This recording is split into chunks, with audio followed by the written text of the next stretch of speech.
Well, we are back on Travel Leaders Tri-Cities on News Talk 870, and unless you're driving, you could close your eyes and almost picture the sights and sounds and scenes of Cuba. And Sandra, it's literally like a step back in time. It is an absolute time warp, and I have to say, the whole time I was there, I was pinching myself going, really? Am I really here? And is this really happening in my life?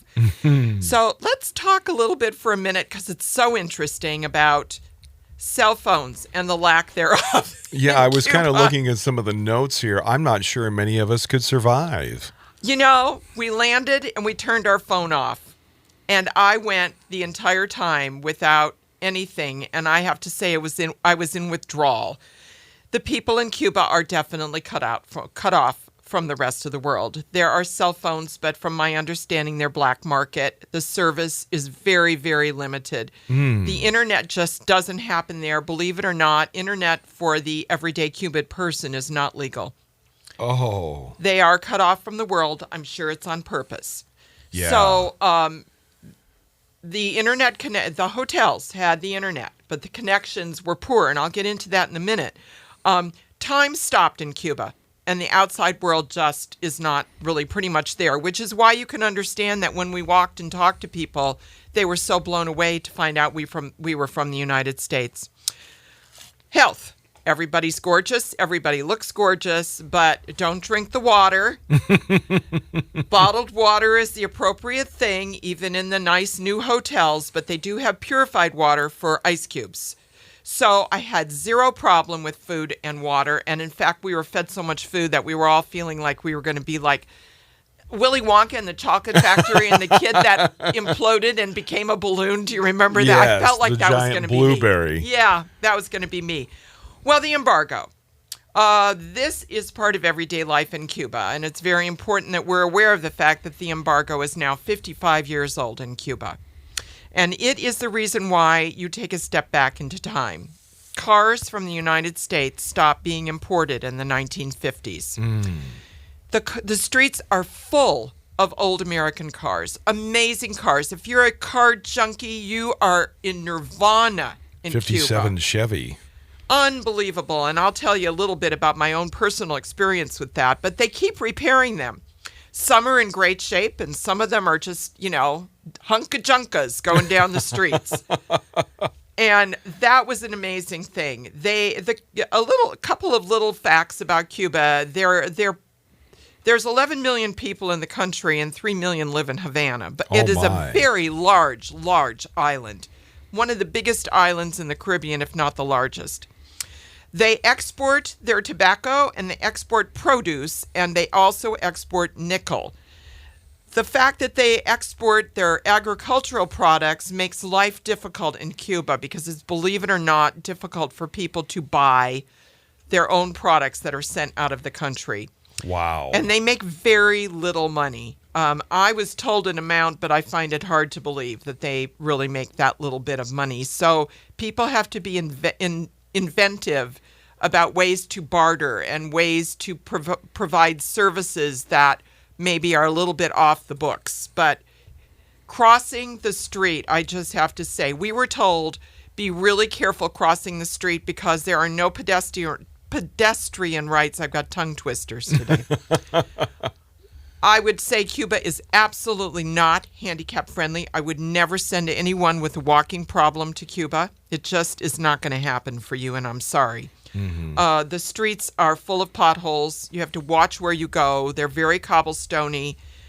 And if a car is coming towards you, get out of the way because the joke was that they will only stop for you to take you to the hospital. Wow. And I kind of believe that. But the culture of Cuba, like very many other Latin or Spanish cultures, totally revolve around some key elements. The first of that is music. And when I go through my notes on Cuba, you're going to hear that music was everywhere around me. And you could not avoid the feeling of being so engulfed in the music. Art everywhere, whether you liked it or not, because some of it was a bit bizarre, and I'll tell you about that too. Art was everywhere. Family is everything It's the most important thing in the Cuban culture. And in many cases, many different generations of Cubans live in the same place. Wow. And education, even though it's funded by the Cuban government, education is very prized and valued by the Cuban families. And they see that as a way to get advanced in the world. Mm-hmm. So we landed in Havana and we boarded our buses and we headed off to our first stop, which is Varadero, which is a beach resort. If you closed your eyes, you'd think you were in Cancun. There were 50 resorts there, all of them owned by the federal government, but franchised out to resort management companies. Mm-hmm. We stayed at the Varadero Malia. The Malia hotels are all over the place, and they're a Spanish chain, and they're franchised to the Spanish Malia company from the government of Cuba. Gorgeous, gorgeous beach that looked like it just went on forever in a beautiful new hotel. The food was good. I wouldn't say the food was great, but the food was good. What was lacking was service. The service levels in Cuba are not, absolutely not, up to what I would consider to be expected by Americans on vacation. It's not that we're, I don't think it's that we're nasty or anything like that. It's just that I think that we have expectations of what we would receive in a good way from a resort hotel. Mm-hmm. And a prime example is that we arrived late. We were hustled off to dinner, and they were to prepare our keys for our room while we were gone. When we came back, nothing had been done. We had to stand in the lobby for over an hour while they tried to scan all of our passports. And of course, I already told you that internet is spotty, so trying to scan passports over the internet was a lesson in futility. So at 1 o'clock in the morning, we finally got into our room. Wow. And that was kind of sort of the way things went. Our guide said there's 3 keys to visiting Cuba. One is flexibility. One is go with the flow. Mm-hmm. And the third is that everything is challenging. Oh my. If you just sort of write that off and you just go, okay, we can't do this right now, so what can we do in exchange? That would be travel to Cuba. The next day when we got up, and again, I repeat, this was not a lay on the beach experience, but I will say that our hotel was full of Canadians who were doing exactly that, laying on the beach. And I don't know how they think that they saw Cuba, because all they really saw was a beach and a pool, but so be it. We went off to the town of I'm going to kill this, Matanzas, Mantanas, which is the deepest bay in Cuba and an old town that has very colonial architecture. And this was our first experience with people-to-people exchange. Mm-hmm. The first thing we did was go to the Triolet Pharmacy Museum. Triolet Pharmacy existed back into the 1800s, beautifully maintained by a family who unfortunately had their pharmacy confiscated during the revolution. They lost it, and the revolution was, the Cuban government was smart enough to turn it into a museum. So it's an absolute throwback to what a pharmacy looked like, in the early century. Mm-hmm. All of the jars and all of the apothecary things, perfect condition. Wow. You pick up a phone on the wall with a dial, and what do you call that, John, where they had the little, it looked like megaphone to hold up to your ear? Oh, the old-fashioned phones. Yes, the old-fashioned phones. It still had a dial tone. Wow. It was crazy. That's like Green Acres. So that was our first stop, and we did listen to the lady who managed that museum through our interpreter about what that was like. They had 3 gigantic, humongous books, handwritten, every prescription ever filled in that pharmacy from the early days. So very amazing.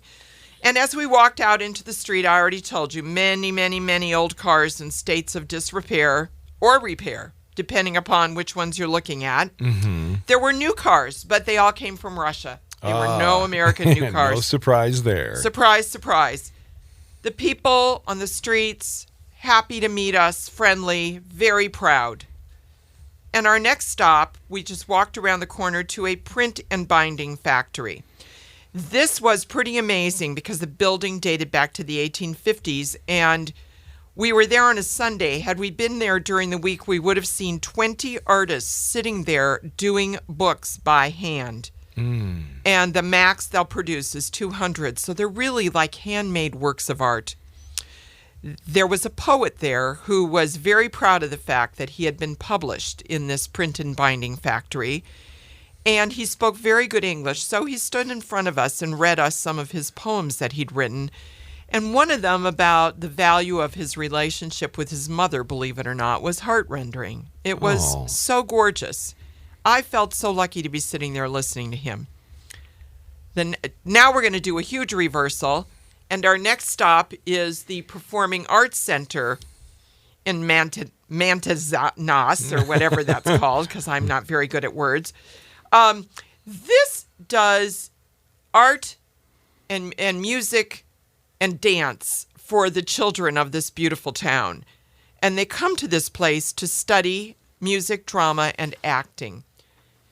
We were treated to a vocal performance by a little 8-year-old who had an amazing voice, by a lady who could really move it to salsa dancing, and singing and dance groups performing. And then at the end, we were all invited to get up and boogie. So that was quite the experience.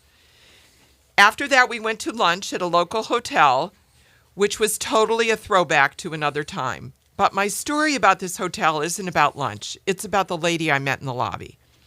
She was sitting with a laptop, attempting to do Wi-Fi. She was a Russian, married to a Cuban, whose family came from this town. And I just started talking to her, saying, "Oh, wow, are you having any success with Wi-Fi?" And we ended up sharing our life together. She told me all about the fact that she was visiting in this little town where she had spent a lot of time. And she started telling me that life there was a little bit difficult for the Cuban people because they are on a set income, and it is difficult to obtain things. She told me that children are the only ones who have access to milk in Cuba, and that everybody walks around with a ration book similar to what happened during World War II. It took 5 coupons to get a chicken. Wow. So it was very amazing to just have that discussion with this woman. I felt like I was really learning so much about life in Cuba from her. Yeah. And she lives in Sweden. Oh, my. She, talk about a world away. Yeah. She so was. And my last wonderful story about this hotel was the fact that one of our guys, and we were all encouraged to bring little gifts, paintbrushes, toiletries, whatever. One of the guys in my group, who owns a big agency in Wisconsin, decided he would bring baseballs. Lots more about baseball to come. He gave a baseball to a little 8-year-old sitting in the park across from the hotel. And for the rest of my life, I will picture, I'm going to get teary now, the look on the face of this little boy when he was handed a baseball. It was incredible. Wow. So I just have to say I could go on and on and on, and I will. Yep. I will. But you're going to have to wait for a little while till you hear the next segment, and then I'll tell you how you can get to go. Absolutely. So if that is what's your appetite for some incredible travel, be listening here in the near future for our trip to Cuba Part 2 with Travel Leaders Tri-Cities. Till next time, right here on News Talk 870.